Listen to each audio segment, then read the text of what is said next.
Good evening, friends, wherever you are this evening, wherever you've joined us from.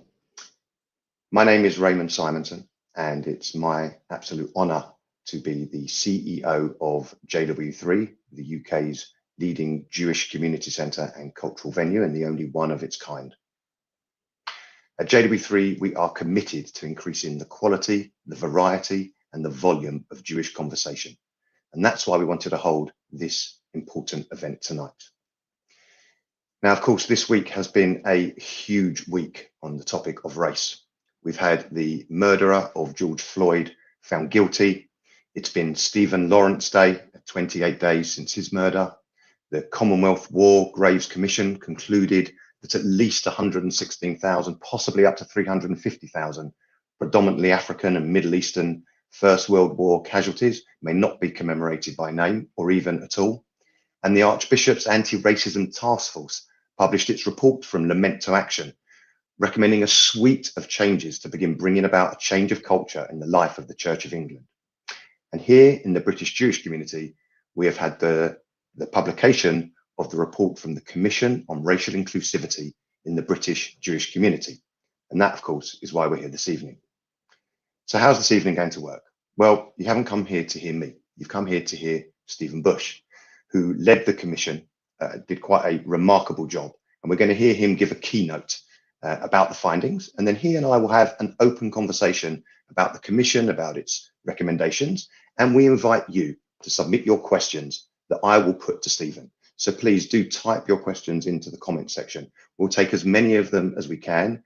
Of course, if your question has already been asked by other people, please accept my apologies if we can't get to that one as well. As I'm sure you know, this report was commissioned by the Board of Deputies. So it's my great pleasure to welcome my colleague, Marie van der Ziel, the President of the Board of Deputies, who will kick us off this evening. Thank you so much, Raymond, and thank you too to JW3 for hosting us tonight. In the very difficult days and weeks following the brutal racist murder of George Floyd, societies on both sides of the Atlantic faced a reckoning about the treatment of Black people everywhere and the undeniable reality of systemic racism and discrimination.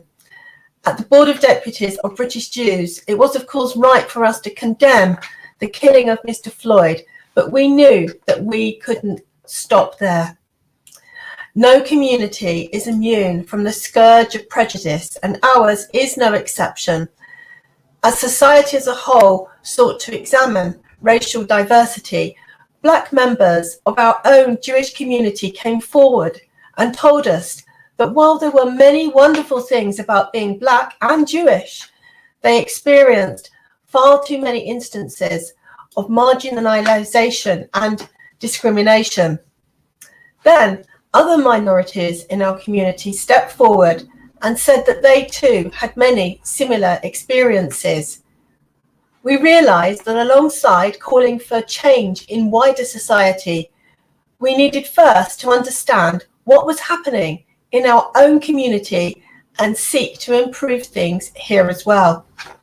That is how the Commission on Racial Inclusivity in the Jewish community was born. When we asked the eminent journalist Stephen Bush to chair the commission, he agreed to take on something entirely unprecedented.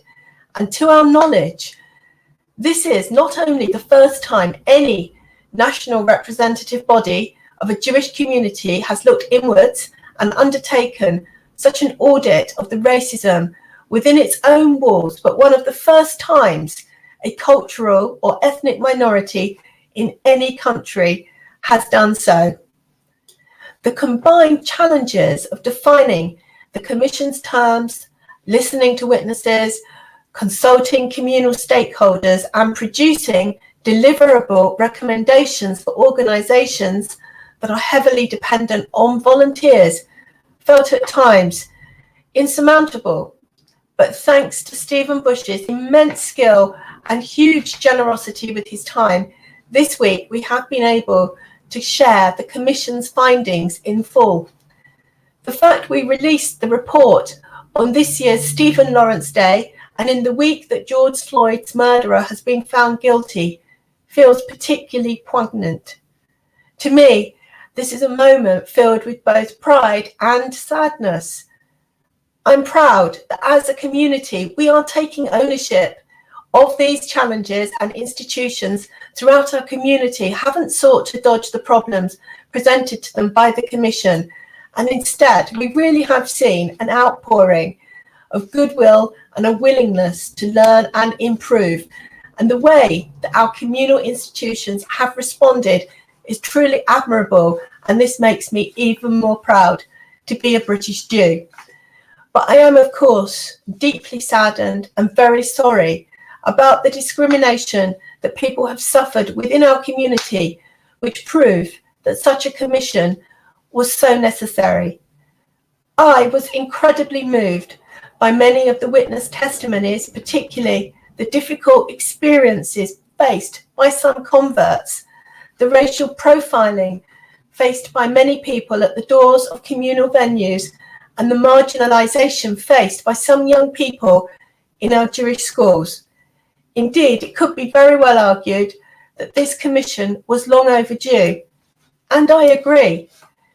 The report makes difficult and challenging readings at times, and its recommendations are also very challenging. But this commission was the right thing to do, and I invite the whole community, please read the report carefully and consider its implications for all of us. Standing still is not an option. When we look back on this period, let us be able to say that we were the generation that grasped the problem and made our community a much more inclusive and welcoming space for its members. I want to end by speaking directly to every single person who came forward and entrusted this commission with your testimonies. It is plainly evident that you care passionately about the future of the Jewish community, as I do. Much work remains to be done, but it's thanks to you that the Jewish community of Britain is one step further along on its journey to become completely welcoming and inclusive to everyone. And lastly, I want to thank Stephen Bush for all his exceptional work. The entire Jewish community is deeply in his debt, and I look forward to hearing from Stephen next. Thank you. Thank you very much, Marie, for your very kind words. And thank you so much to JW3 and to you, Raymond, for hosting us this evening. I've been frequently asked during this process whether the Board of Deputies leadership has been supportive enough during this project. And as I say in the foreword, and I'd like to say again today, I found the level of support from the Board of Deputies and its honorary officers, particularly Marie and Edwin in particular, to be exemplary. So I'd like to thank you, Marie, for making all this possible. And I also have to thank Anthony Silkoff, who served as my secretariat. Anyone who's had to work on any kind of project with me will know just what an undertaking that was. And really, this would not have been possible without his astonishing work ethic, patience, good humor, and it wouldn't have been possible without the wisdom and support of Phil Rosenberg and of course, most importantly, the bravery and candor of our witnesses. None of this could have been done without them, and I'm truly grateful for them for their trust, honesty, and the many suggestions which influence all of the report's strongest passages. All of the weakest parts are all my fault.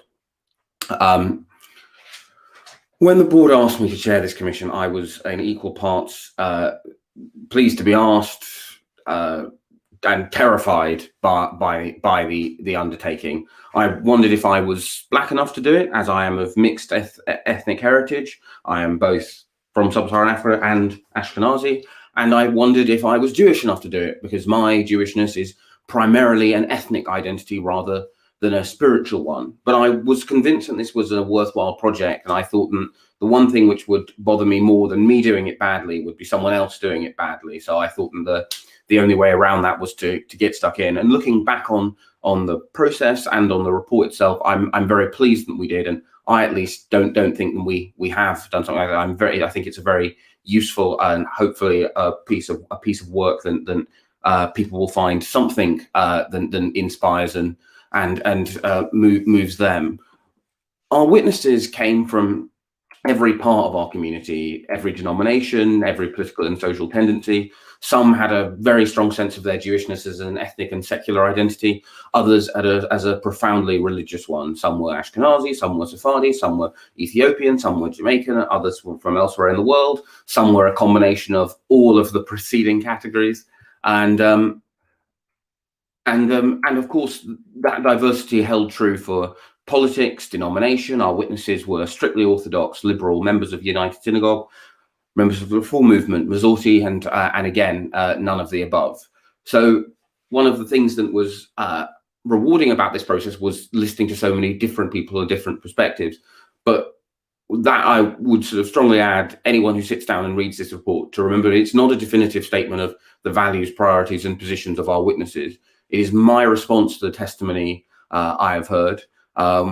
Really, the only thing that unites our witnesses isn't they're Jewish, no more, no less. They shouldn't be treated as ambassadors, curiosities, or a group apart. So across the report and in response to their testimony, I have considered 17 different areas of communal life and made 119 recommendations. And in each chapter, I present the testimony I've heard, reflect on it, try and draw together themes, and present recommendations I think will make a real difference. My approach throughout has been to try and look for best practice across our communities. And so again, this report, as well as not being possible without the bravery of our witnesses, would not be possible in this form without some of the very pioneering work that is already going on in our community and indeed in the diaspora more broadly. It's a very long report, so you will be relieved to learn I don't plan on taking through the entire thing now, but I did want to give you a quick snapshot, talk through some of the testimony, some of the recommendations, and hopefully to give you a sense of my thinking as I've approached this task and what I think hopefully the useful things about this report are. And so I'll talk them through in kind of a series of buckets. The first being visibility in communal bodies.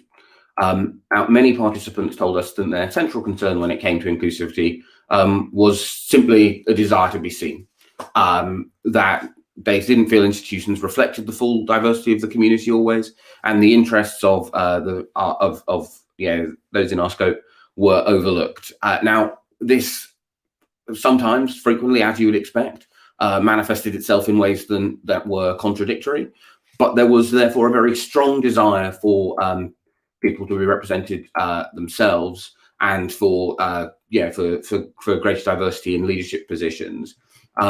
There was very little appetite for the creation of specific spaces for ethnic minorities within the ethnic minority, and there was very little appetite for quotas or schemes of that time. But there was a much greater appetite for efforts to be put into increasing participation in existing organisations, particularly the Board of Deputies. I've modelled my recommendations on this chapter in the board's successful efforts to increase the amount of young people for participating in elections and participating in the life of the board. I think that's a very good model to take. And one of the things we've seen in this process is that the mere act of setting up the commission has caused people to stand who otherwise wouldn't have thought of it being for them. So I think it does show a kind of then if you in anything, if you build it, people will come. I've similarly encouraged representative bodies and organisations involved in rabbinic training to similarly do similar activities, although of course that will have to be finessed and in different circumstances in different ways. But the sort of biggest and I think most important thing, and one thing I think to understand this endeavour is sort of the golden thread, the part of this set of recommendations is then communal bodies should establish regular listening exercises. The United Synagogue and Liberal Judaism have both embarked on projects of that kind at the same time as we were starting, and they've been, I think, at least very valuable, not least because they provided a useful sort of additional set of wisdom for me. But I think in general, and this holds for any organization in any field, right? I mean, certainly if you're involved in putting together a magazine, the only way you progress is through a culture where you can hear complaints, action complaints, and crucially, of course, in which there is an atmosphere both of trust that when someone makes a complaint, then it will be listened to, taken seriously, and they will be treated with dignity, but also forgiveness, the ability to make things right, and the ability to reach a conclusion after that complaint has been heard. So I think regular sort of listening exercises have the advantage. Then it's very easy, I think, if you're in any type of leadership role, when someone comes up and criticizes the New Statesman political coverage impromptu, I get very defensive, I get very grumpy. But it's very useful when we do regular readership surveys to find out what our readers don't like, in a way that I can get in the right space, I can feel like I'm able to listen to it without feeling like I'm being got at. And I think the regular listening exercises of the type that has been modeled already in our community are I think a really useful way to make sure that everyone, and that includes everyone, regardless of whether you're in our scope or not, are listened to, do feel that they have a moment to speak. Visibility in the media, a similar sort of issue, people feeling a desire that they wanted to be seen, some of which of course was outside our scope. I think we've all at one point or another been slightly frustrated by how British Jewry is depicted in the mainstream media outside of communal organisations, but a desire for Black British Jews and other Jews of colour not only to be in the news when they were having to talk about how painful and difficult it is being a Black British Jew, and talking either about racism or anti-Semitism or both, and about language in specific newspapers that people felt crossed the line from legitimate discussion into hate speech. And now, of course, and then sort of the other sort of regular complaint was an assumption, and this is certainly something I am very, very prone to doing myself. An assumption, and the story of my great-great-grandparents and the story of my Jewishness is a universal one. And this was something that was felt particularly acutely among our witnesses who had come to the United Kingdom from the Middle East in the last century, that the story of the arrival in the United Kingdom in the middle of the 20th century was sometimes wholly ignored in favor of focus on an arrival in the middle of the 19th century. Now, in some ways, the only solution to these things is a more diverse newsroom. That's essentially true of all our industries. It's obviously a challenging time for us as an industry. So I haven't, again, recommended specific quotas, not least because there was no real appetite for that. But that, I think, is obviously the best and most effective way. I have put forward a definition that I find useful of when is this legitimate opinion, when is this hate speech, which I think may be a useful guide for editors doing their work.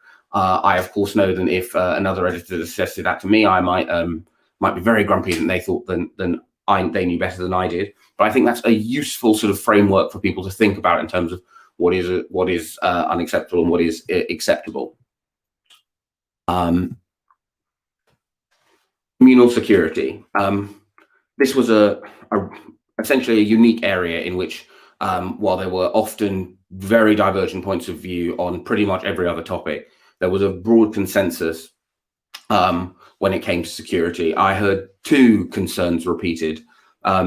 Many Black Jews and Jews of colour in particular, but also right across our witnesses, we heard from Sephardi, Mizrahi and Yemenite Jews who had often experienced racial profiling at synagogues and other commercial events by security guards or volunteers.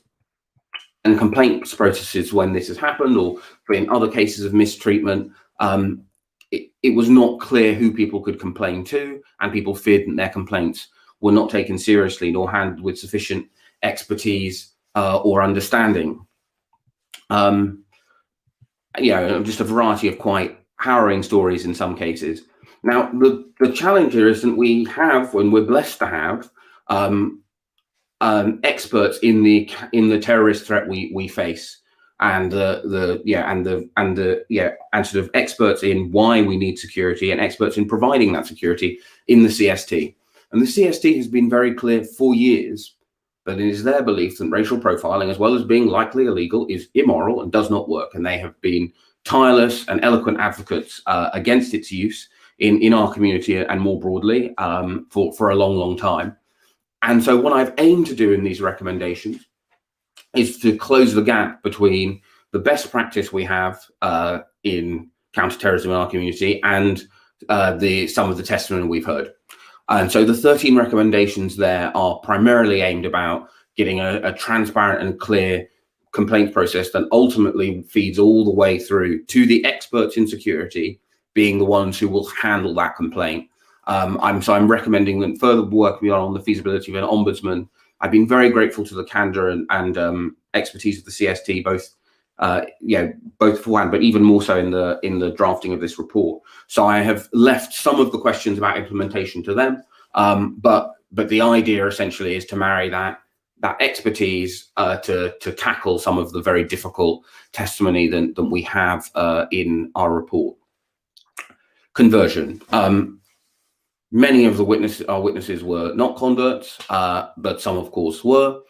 And we had a number of people speaking about some difficult experiences with host families and teachers during the conversion process, and also concerns about complaints. Now, what I will say is that when I met with communal leadership and saw the processes in place, they were robust. They've thought very seriously about them, but of course, understandably, people have an anxiety about using them. And so what I've aimed to do with those recommendations is, again, to come back to this point about having a culture where complaints are accepted. Yeah, a culture where we kind of understand that complaints are the only way we progress, which is in place in terms of the process already. But I think there is a job of work to be done in convincing people that they can have their complaint listened to, and then it is not a risky or brave move to complain. And I've also directed people to some very excellent resources that already exist. So, for example, in not assuming that everyone who, every British Jew who looks like me is a convert, for example, and the Jewish News wrote a very good piece a while ago called 10 Things Not to Ask a Convert, written by someone who is in fact a convert, but which I've linked to in the piece, which is again, one of the real pleasures, but also the big task of this report has been getting to put people in touch with existing examples of best practice, which segues neatly onto schools, which for good reason are a source of great pride for our community as a whole, and a great source of pride for our witnesses, many of whom spoke very positively about their perception and direct experiences of Jewish schools. And indeed, there are things which are happening in schools at the moment that I have used specifically and gained inspiration from in some of my wider recommendations. Nonetheless, we heard a great deal of testimony related to schools that was not so great. The question of how our schools teach the wider British curriculum in all of its diversity, essentially as you'd expect, a mirror image of the debate going on in the United Kingdom. And so I have, as the government's recent report has, as the Macpherson report has, as a slew of reports between those two reports have done, I have recommended that the teaching of empire and colonialism be prioritized in the history curriculum where possible. And in order to speak to very specific concerns people had then about the absence of the Sephardi, Mizrahi, Yemenite, and Ethiopian, so essentially the diasporas outside the Ashkenazi diaspora, the Jewish studies curriculum accommodate slightly more of the story of our different diasporas, and again I've drawn on some very exciting and very positive best practice already in order to do that. Speaking of things I have taken from education, I received a very nice and very sweet letter from the parent of a child at JCOS who was very excited about the fact that their school had taught them about Sigd, which is the Ethiopian Jewish festival where they pray to be able to return to Israel. And they'd had a wonderful chat about it afterwards. And they said, look, I didn't learn about any of this stuff at my Jewish school. I think it's great that my daughters learned about it. I think you should recommend it as universally. And I'd heard a number of moving and persuasive bits of testimony that the 30th of November, the official day to mark the departure and expulsion of Jews from the Arab countries and Iran in the 20th century, be marked more widely communally. So what I've done is I've recommended that the 30th of November be marked widely throughout our community, and then Sigd, where appropriate, is marked on the day itself, but also to be something that is incorporated into lessons in a way that was clearly a source of great interest and joy when it was done by JCOS.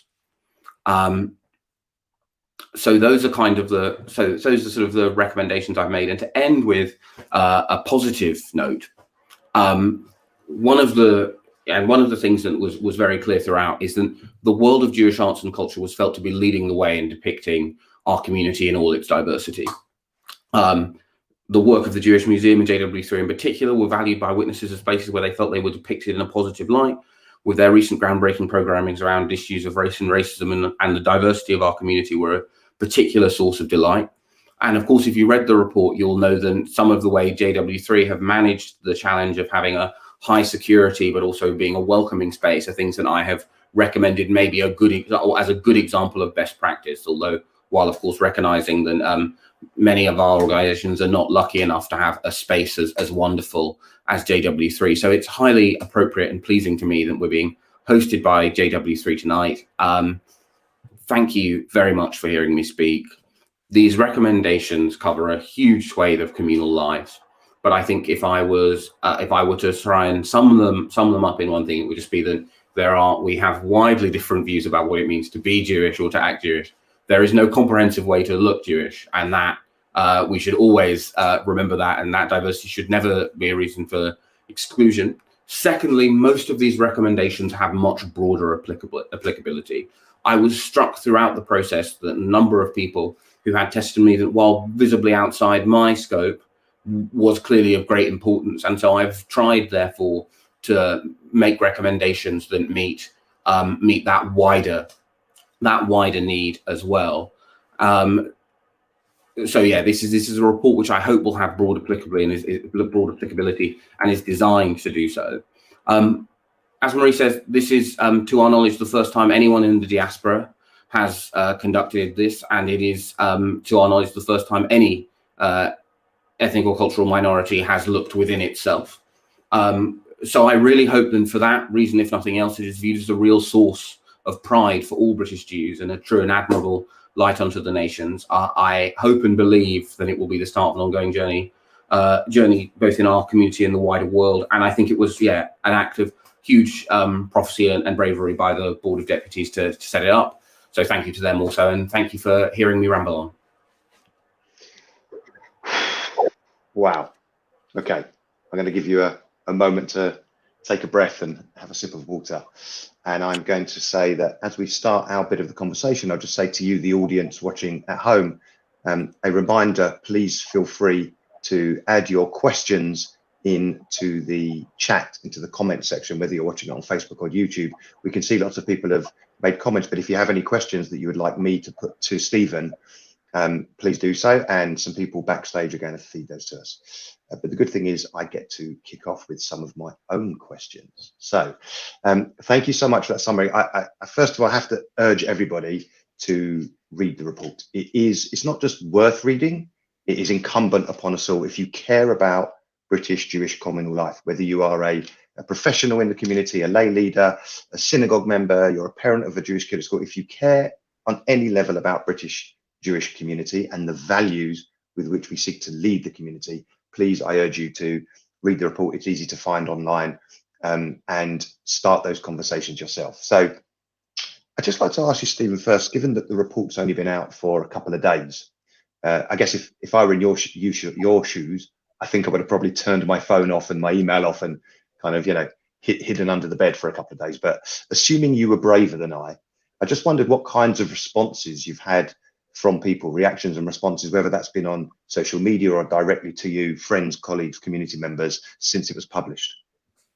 So I've been overwhelmed by the positivity of the responses, from right across our community, our community and our denominations, which has been very nice. And I've received a number of very nice personal messages, including my favorite, which was at university.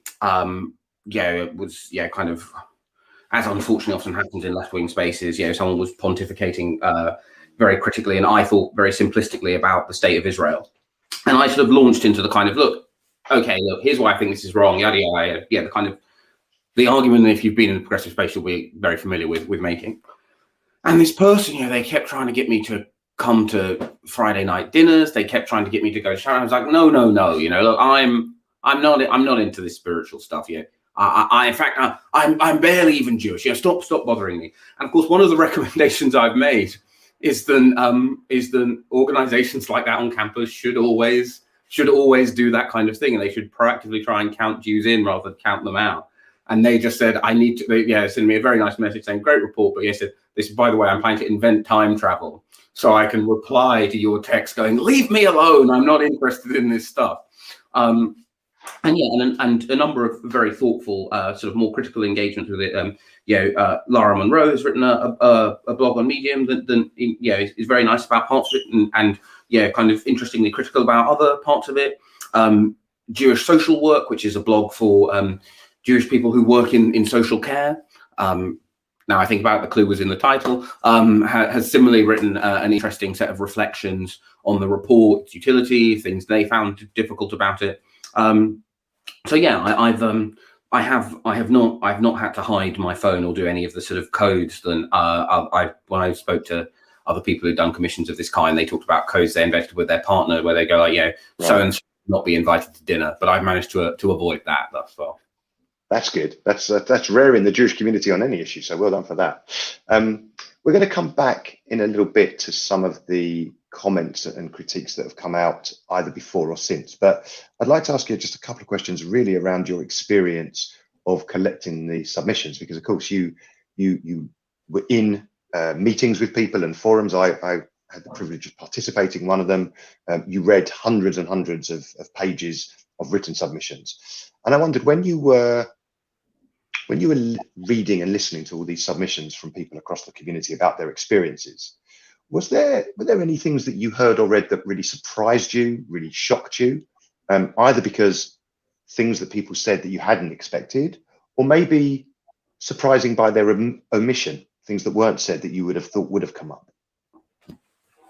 So, I think the thing that was both most surprising and most useful to me is, one always, very easy to say, oh, none of us are free of sin, but you always kind of, when we say that, we're mentally going, well, when I say none of us, I mean none of you. I, of course, am free of sin.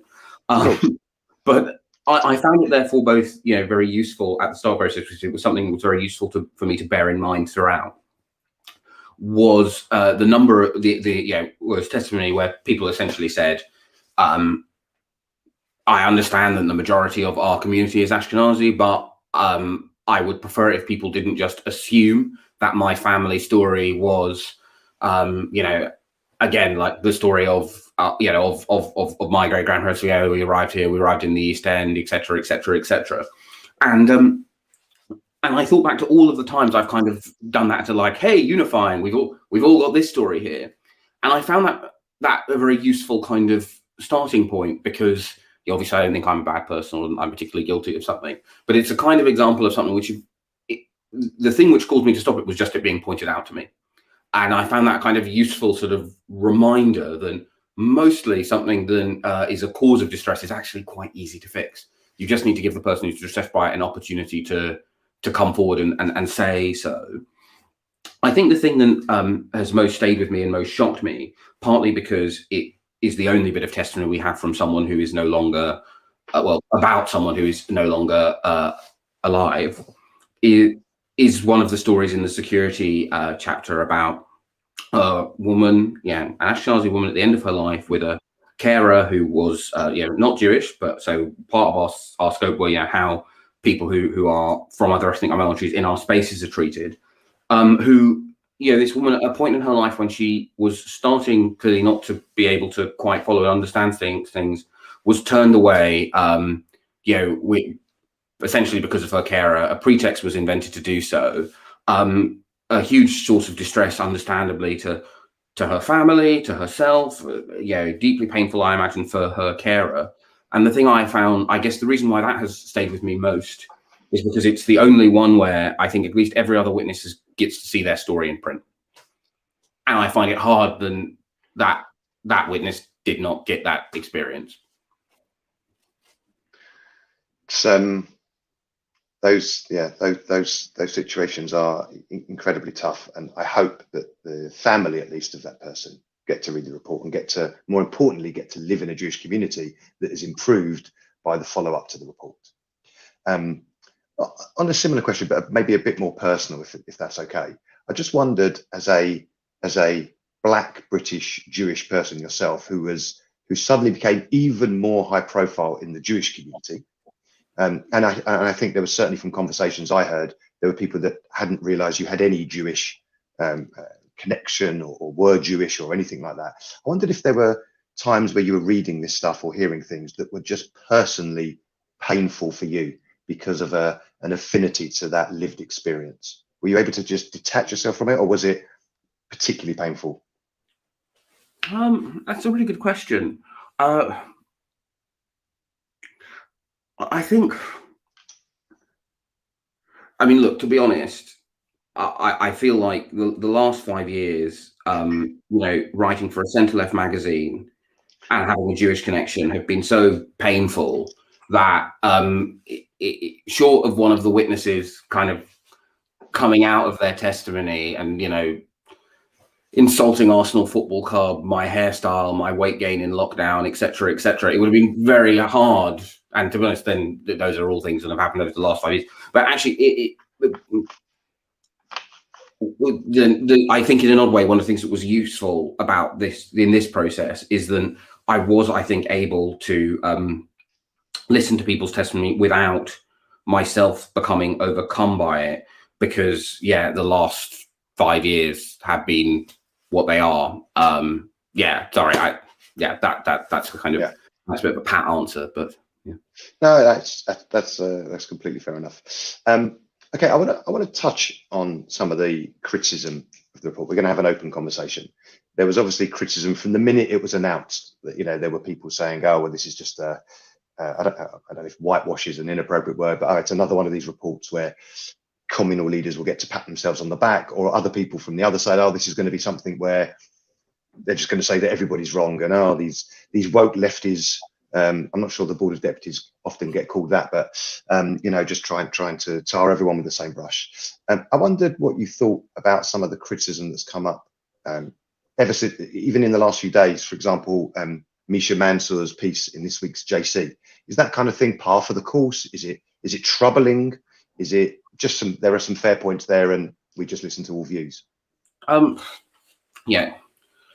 I think in any undertaking, right? Pretty much, in fact, it's essentially the process you've described is the story of every commission that's ever been set up into any issue ever. Some people try and sort of decide they think then the report's going to conclude something they don't like, so they try and sort of get their rebuttal in early. Some people think that they might like the report, but then it's actually just a smokescreen to do nothing, so they get their criticism of people for doing nothing in early. And I think actually during the process, those two things can be very useful, because the fear that reports happen and nothing is done was a good spur to me to make sure that these were things that were deliverable. It's one of the reasons why I was so grateful for yours and all of the stakeholders who participated frankness about it was just very useful. I had meetings where I say, what about this over this time frame? And someone said, look, if you do it over that time frame, it's so long and it won't ever happen. If you do it over something shorter, it won't be, we just won't be able to do it. They said you need to find something you can say, do this in a time frame which actually works in terms of our organizational churn.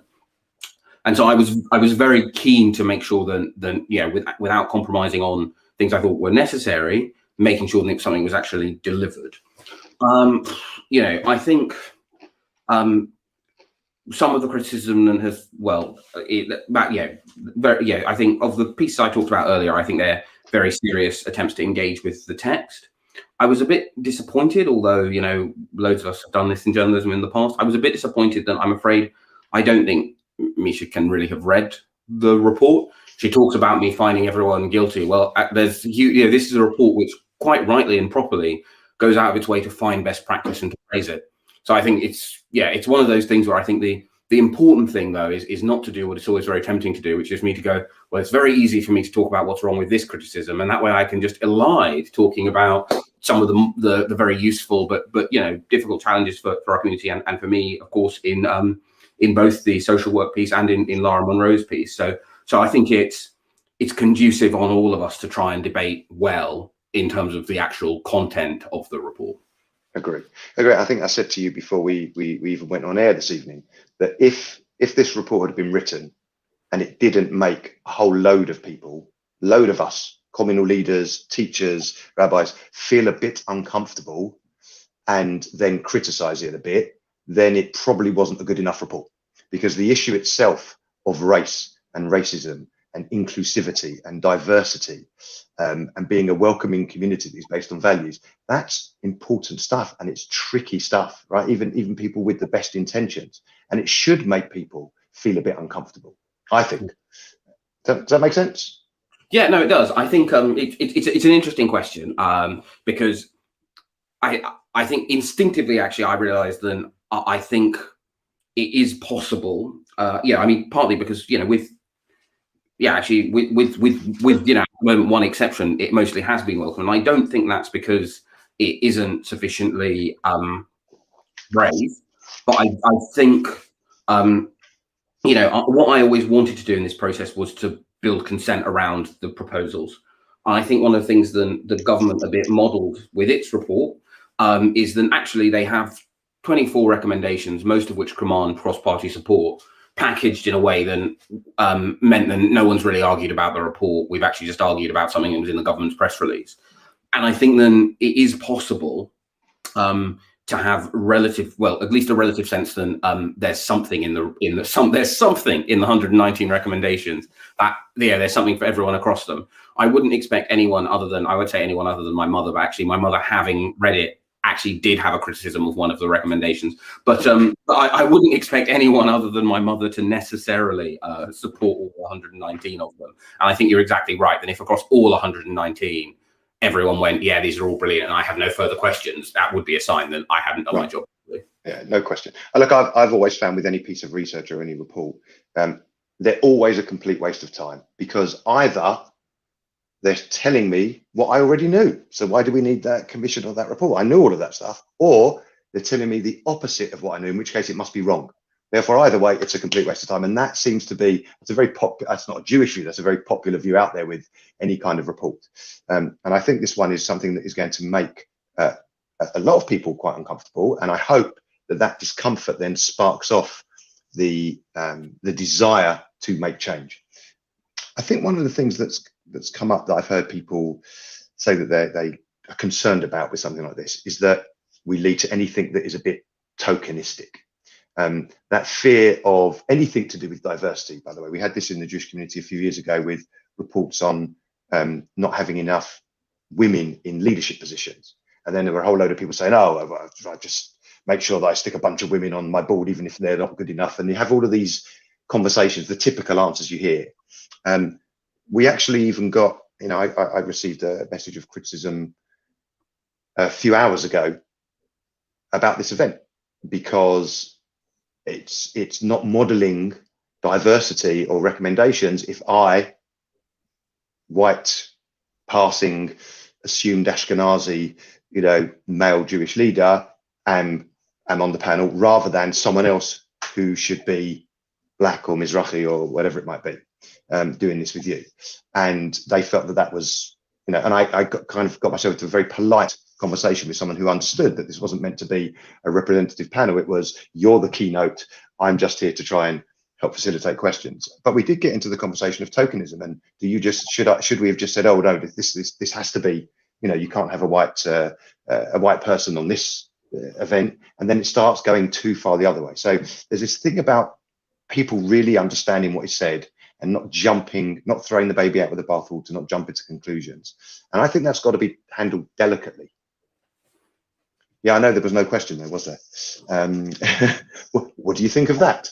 Yeah, so I mean, I think it's as I say in the report, the report's not a tablet of stone; it's a PDF, and it should be treated as something that was so. And what I'm about to say now is even more not on a tablet of stone, because I think it is a good thing that you are the one running. You are the head of JW3.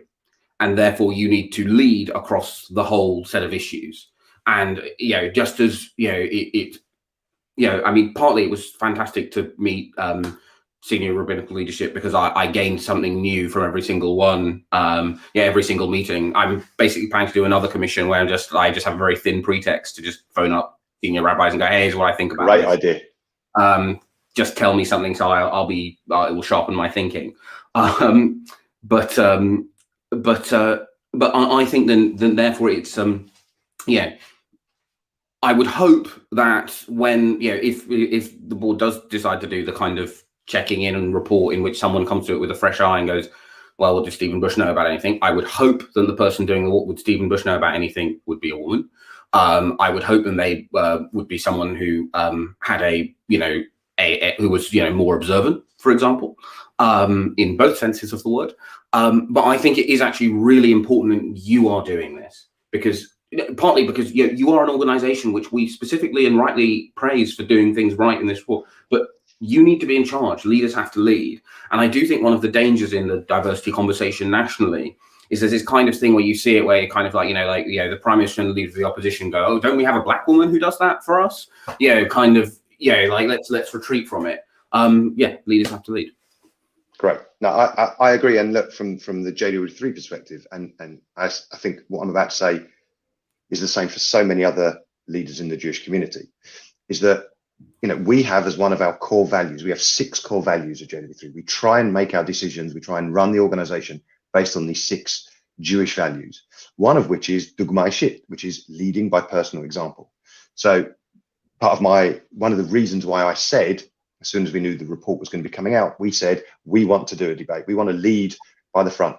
And I should be very clear, we don't think we've got it all right all the time. We know we've got more to do on a whole range of issues around diversity and inclusivity and community, which are all part of our core values. So we do lead from the front, and we are listening as well as speaking.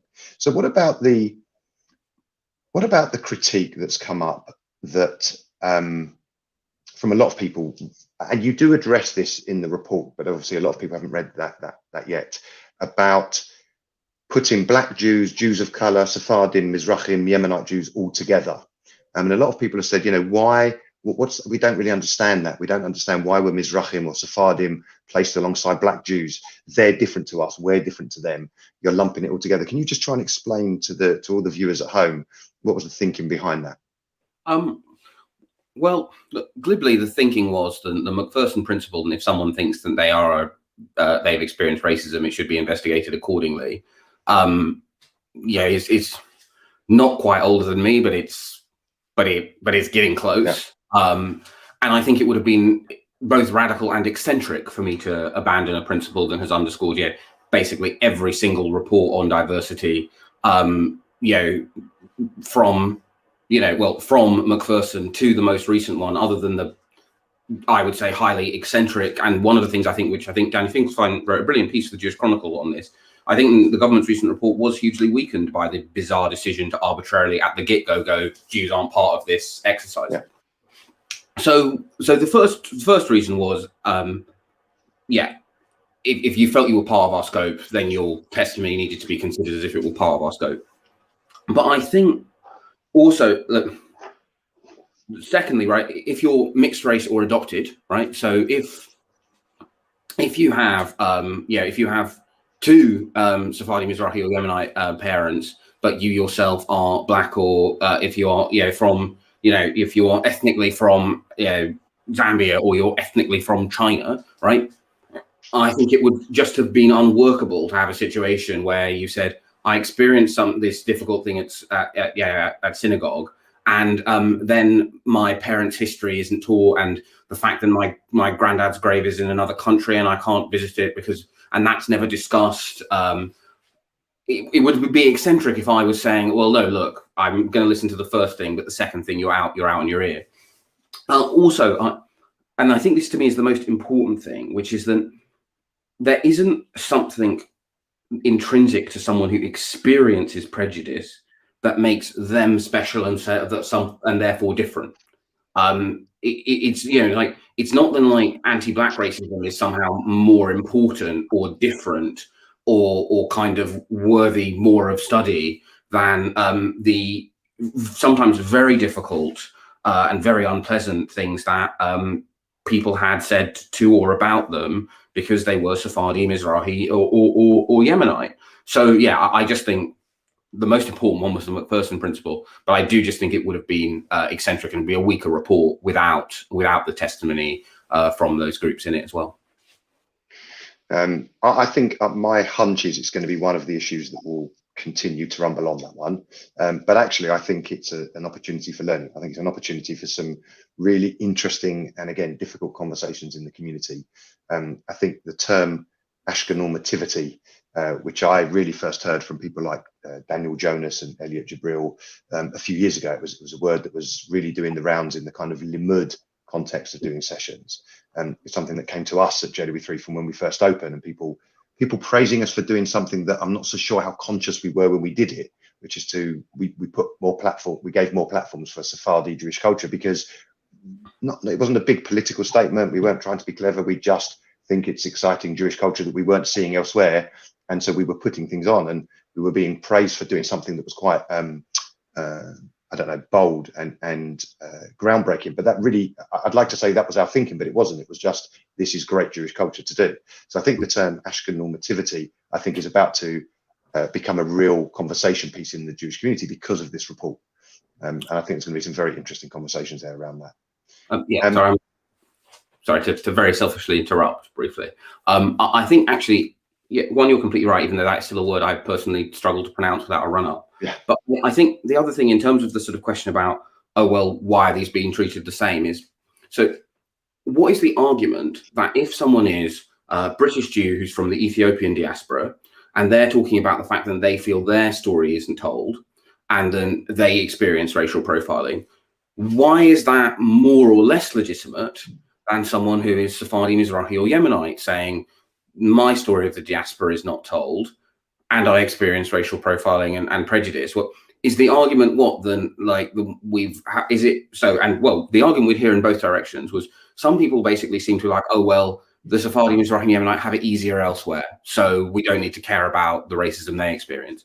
And then some of the arguments seem to be like, well, it's more natural for people to be racist against black people, so why would we consider the two together? It almost belittles the racism that Sephardi and Mizrahi people experience if we consider them together. And I just think both of those arguments, as well as being silly, don't, I think, work. Like, they have to, you cannot seriously engage with the reasons why people don't feel their history is told if you do not also engage with the, to me, rock solid importance of commemorating the 30th of November. I just don't think I think this report would be significantly weaker without that inclusion.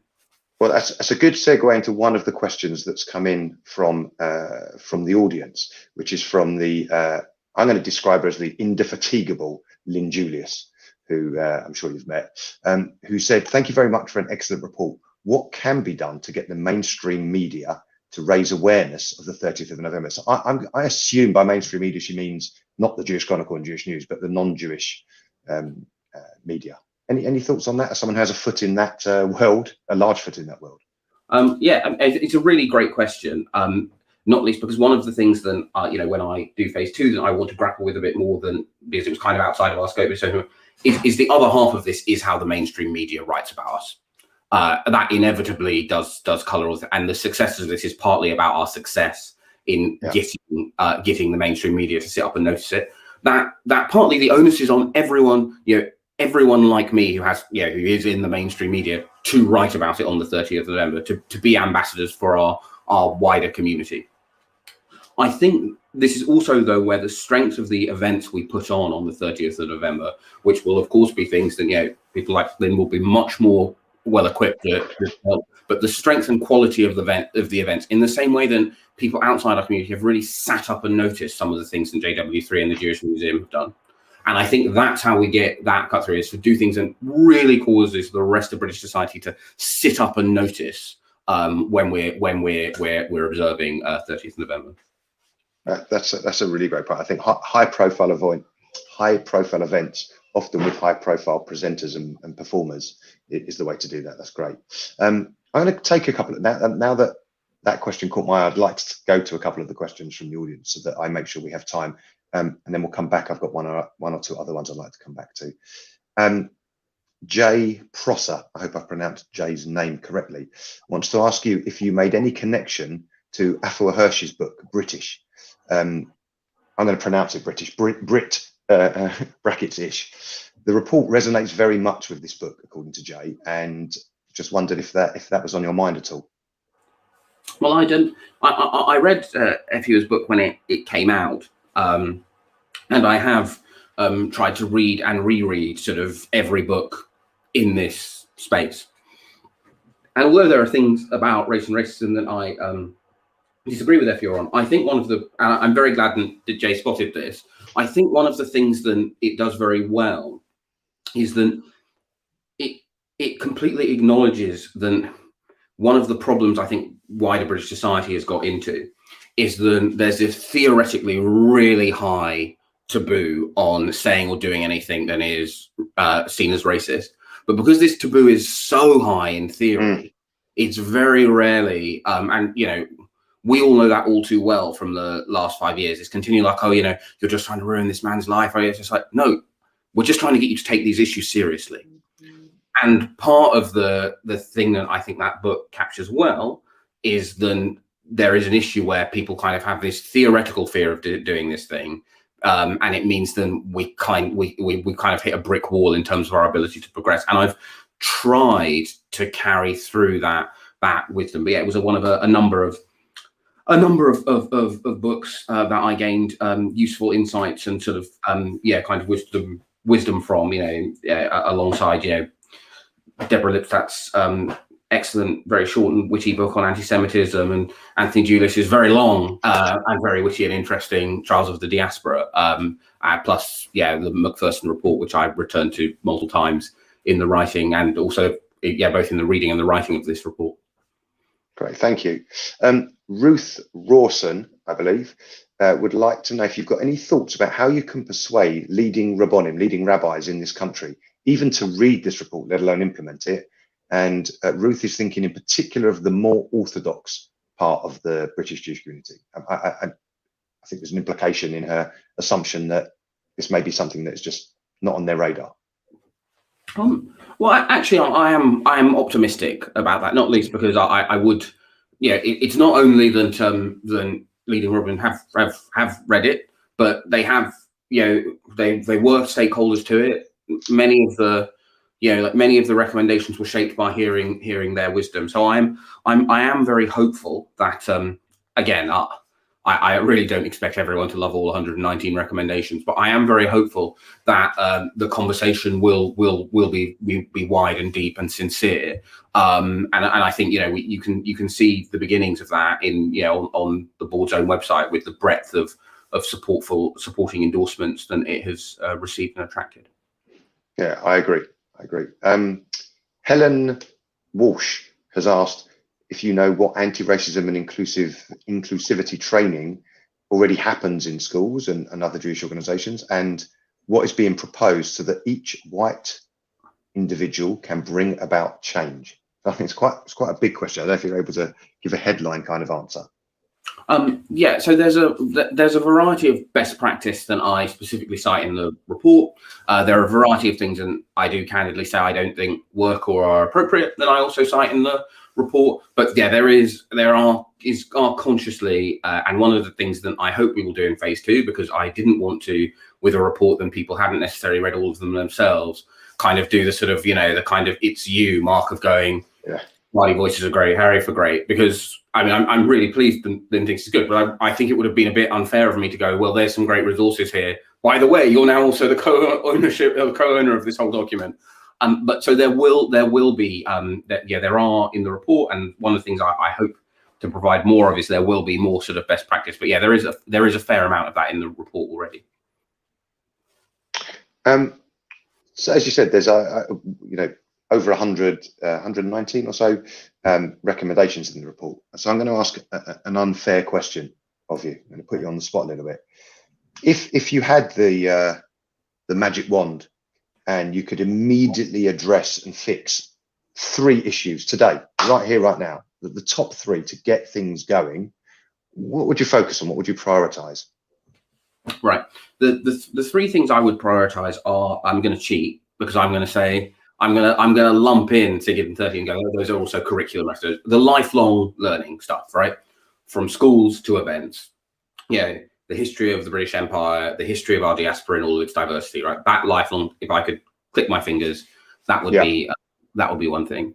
The second thing would be having a specific person on Single Committees whose role is welcome.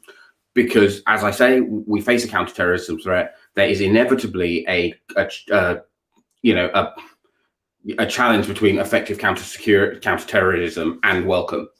And I think it's not necessarily fair that often in some in some synagogues, the person who has to think about both of those things is the same volunteer, right? That feels a bit, whereas when you look at places which have been kind of held out as welcoming and lovely places to go for the first time, well beyond just the auspices of a report, they do tend to have someone who has that specifically as the whole of their brief. Not always. Some people have managed it without it, but I do think that's kind of tangible things. And then the third is these listening exercises. So I'm going to cheat and say all of these listening exercises, the funnel of complaints up to the CST and their role as our provider of excellence, the funneling of regular listening exercises for everyone. So those are my cheating ones. Basically, you do 70 of them. And if I was to just slightly nuance the question, if it's just the same answer, then fine, because it's not a trick question. Do you think there are some, for anyone listening now and anyone reading the report who's in a position of influence, they're a rabbi, they're a communal leader, they're a trustee of a Jewish charity, they're a Jewish school leader, whatever it might be. Do you think there are some things in there? Because a lot of this is going to be tough work. It's going to involve some introspection, some difficult conversations, some disagreements. But there are some things in there probably that are slightly, I don't want to say easy wins, but do you think there are some things that people could, people like to get a few things under their belt to get things going. Do you think there are some things that people could, without too much effort, do to just start improving the situation? Yes, I do. I'm not, partly because it's like asking to pick a favorite child, but I have consciously tried to go for some recommendations that are things that, exactly as you started, and go, right, here is a quick win of something we can do. Because I think you're exactly right. One, that's important to show them, we are going to model doing reports well by actually implementing them, but also that is something that I think makes people empowered and excited. So there are a number of quick wins in the report, I think. Yeah, actually, I think there are lots, and I think there are some that just take no real effort. They're as close to a no-brainer as you can get. So anyone listening here who hasn't read all of them yet, I'm going to give you one.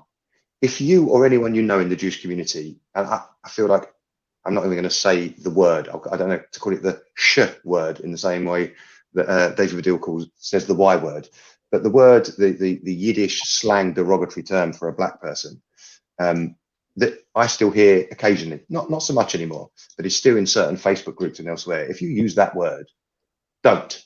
There you go. There's an easy win for you. Stop using a word that is racist. It's not cute. It's just because your grandma said it. I had a very, very lovely grandma, and in her last year, she was in a Jewish care home, like many people's, and that was a word I heard a lot from lovely elderly Jewish people when they were referring to the staff. And they didn't mean it in an awful way, they didn't mean it, but it's an offensive term. Stop using it. There you go. There's one easy win that anyone can do. And the second one that goes with that is, and if you hear anyone else using it, because you're a good person, you don't use it, challenge them. Challenge them in the way you would challenge them if it was the N word or the P word or the Y word, words that we know are not acceptable to hear. That's one thing that anyone here can do. Is that a fair, nice, easy one that we can all accept? I think so. Okay, sorry, it's one of the ones that really just really gets to me in this day and age that people of my generation might even say that word. Okay, I'm going to sort of address a slightly tougher one, and it's something that you address very, very briefly in the introduction, and it's come up from a leading Black Jewish activist you referred to earlier. She calls it the elephant in the room, and it's a critique that says, and I'm just going to quote her: "You can't have a frank conversation about racial and anti-Black issues within the Jewish community without having a brave and honest conversation about whiteness." It's quite a big topic for the for 9 o'clock at night, I realise. But what do you think of that critique? You can't have a frank conversation about racial and anti-black issues within the Jewish community without having a brave and honest conversation of whiteness. It's the elephant in the room. Well, and like I said, it's a very thoughtful response to the piece, and I urge people to read it in full. But I mean, I guess obviously I don't agree. I don't think that you can understand racism in a British context, and we are, of course, part of a British context, in a British context, through using whiteness as an explanatory lens. The group in the United Kingdom which experiences the most casual racism, the worst life outcomes, just gets it in the neck across across every sort of are people from a Gypsy, Roma, or Traveller background, right?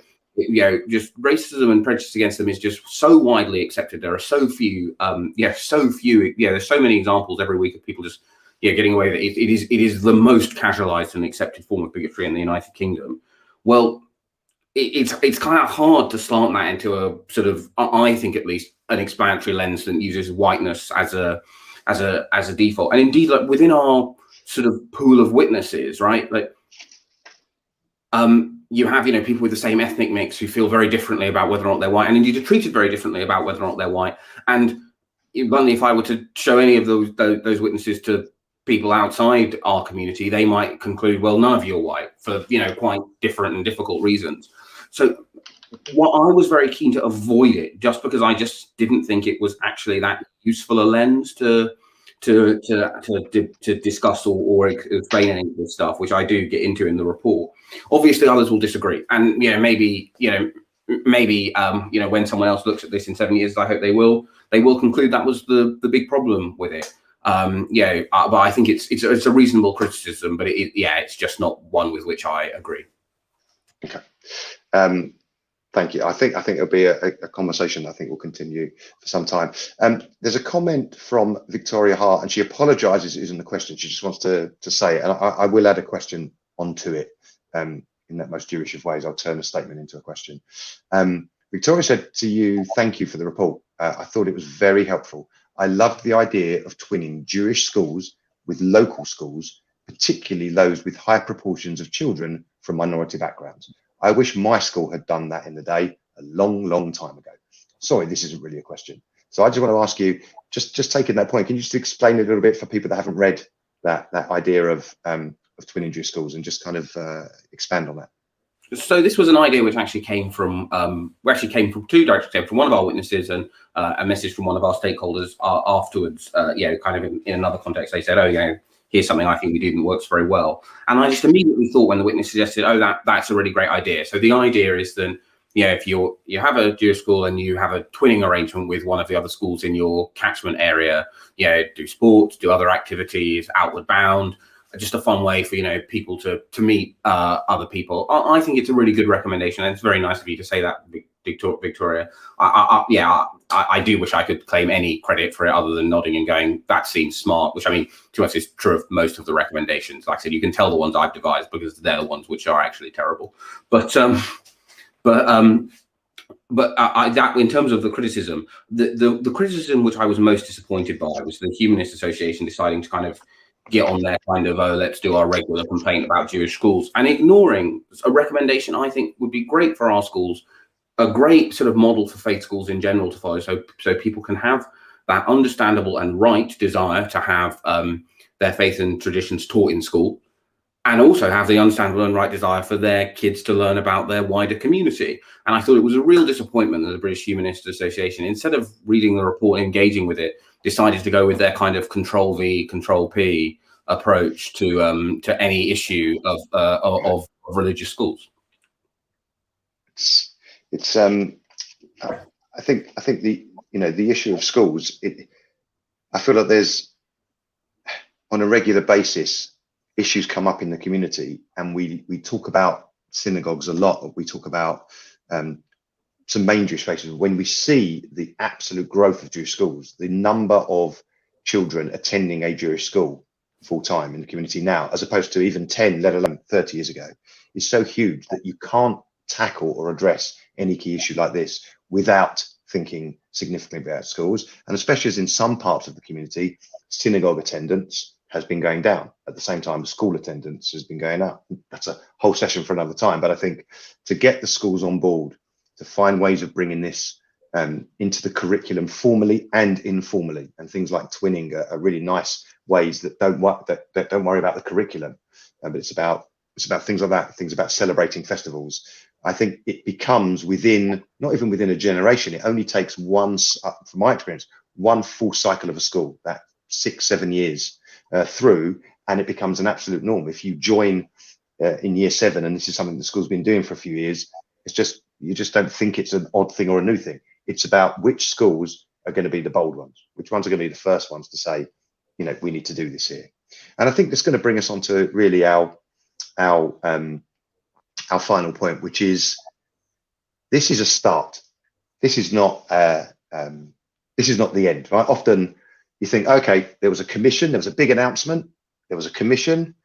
The end point is you've now delivered a commission. Now, clearly, the main piece of work that you personally had to do has now been complete, but that in itself is a trigger for a huge amount of work to do. If we were able to get anywhere close to adopting 119, if I got the number right, 119 recommendations in the community, there is a lot of work to do. So I just want to give you, before we close and I say some final words, I want to give you an opportunity to just speak directly to everyone out there, members of the community, leaders of the community, about what your hope is. What is your wish of what's going to happen next in the community? So I guess my hope is that, if you read it and there's a thing you like about it, share it with someone else. Share it with someone else in your synagogue, share it with your rabbi, share it with neighbors, share it with someone on if you're a school governor, share it with them. And actually, also, if there's a thing you don't like, share both, right? Partly because I do want us to model talking about its contents in a way that is, based on what I've written, but reflects that, the sun unfortunately does not shine from my every pore. And so, sort of go forth and talk about it, really, is essentially what I want. Kind of one of our witnesses asked me the very good question of, well, what is there in here for the Jew in the pew to do? And that's the thing for the Jew in the pew to do is go forth and talk about it. I do really hope that I'm very optimistic that there will be implementation. I do hope to come back in 24 months and do another smaller report on what has been implemented, what hasn't, what it turns out was actually not really workable and we need to find another solution for. But yeah, so that's the kind of thing. Go forth and tell other people what you liked about it and tell other people what you hated about it. But if it's just to me, just only tell me what you loved about it. Only positive reinforcement for me. And if we meet your mother, we would absolutely tell her it was wonderful. Look, I think you're absolutely right. I think I started my opening words. I said that for JW3, we always seek to increase the quality, the variety, and the volume of Jewish conversation. And I think what this report has done is all three. It triggers first of all, the report itself is absolutely high quality. It is a superb read. And I just want to encourage everyone to read it. Don't just skim read the headlines in the Jewish press. Actually read it. It is high quality. It's going to lead to conversations that need to happen that need to be high quality. There is no point in us doing the thing that we are very good at in our community, which is shouting at each other on social media and sometimes in real life. Let's not do that. Let's have these conversations. It is increased the variety without question. It has brought in issues that I hadn't really expected it to bring in and really challenge my perceptions of what this issue is on racial diversity and inclusivity in the community. And that itself is worthwhile. And lastly, it's about increasing the volume. And that means we've got to shout this stuff out loud. I know that some people said, they really cringed when they saw that The Guardian had reported on this. And it's the classic, we shouldn't wash our dirty laundry in public. And actually I say, let's just not have dirty laundry. Let's clean it up. If you don't mind me bashing that metaphor, let's make sure that we have nothing to be embarrassed about or ashamed of. And if we can take a step forward, or actually if we can take many steps forward, then we won't be embarrassed about talking about issues of race, because we'll actually be proud of our levels of inclusivity. And we can only do that by talking at full voice, at loud volume. It's why we wanted to do an event. It's why I think the Board of Deputies got someone as high profile and erudite and articulate as you, Stephen, to be able to raise the platform, to raise the volume to turn the heat up on this conversation. So I really want to commend you for all the work you've done so far. I will tell you that we will get you back, whether it's in 18 months or 24 months, to have another conversation. It might be, I hope it's not a more uncomfortable conversation that says, hold on, what did happen? You know, like you, I am hopeful that there will be change in the community, and that won't happen without more difficult conversations. So on behalf of everyone, before I just say some closing words, I'd like to just say a huge thank you to you, יישר כוח, for what you've done, and hopefully this is a step in the right direction. Thank you, Stephen. And to everyone at home, I just would like to say thank you for taking some time out, an hour and a quarter on a Sunday evening, to engage with this issue. That gives me hope in itself that so many of you have engaged, that you're going to read it, that you're going to grapple in the conversations. I know at JW3, I was really pleased to see some praise for JW3 in this report, but actually that's not the thing I was looking for. I was looking for, what is it that we can do to learn? I want to say a huge thank you to a couple of my colleagues in particular, Joe and Deborah, because they continually hold my feet to the fire on this issue. They won't ever allow me to rest back and say, we got praised by Stephen in the report, it's all good. They are making sure that this is an issue that we continue to grapple with internally with our staff policies and recruitment policies, and how we deal with any sense of racism, but also externally. We are known for the events that we do, of how we engage you, the public. And that's something we're going to continue doing. We've done a whole number of events, as I'm sure many of you know, around racism, around diversity and inclusivity, both in the community and wider. We've done Black Lives Matter events and others, and we've got more events coming up. Keep a lookout. The best way to know what these events are is to register. Go to jw3.org.uk and sign up to be on our newsletter. You'll be the first to hear about these events as we slowly, carefully, cautiously and optimistically reopen our physical Jewish Community Centre after almost 14 months operating as almost entirely a virtual JCC. So there will be events online and there'll be events in person. We're doing our best to try and include more Black, Jewish and Black non-Jewish voices and faces on our events.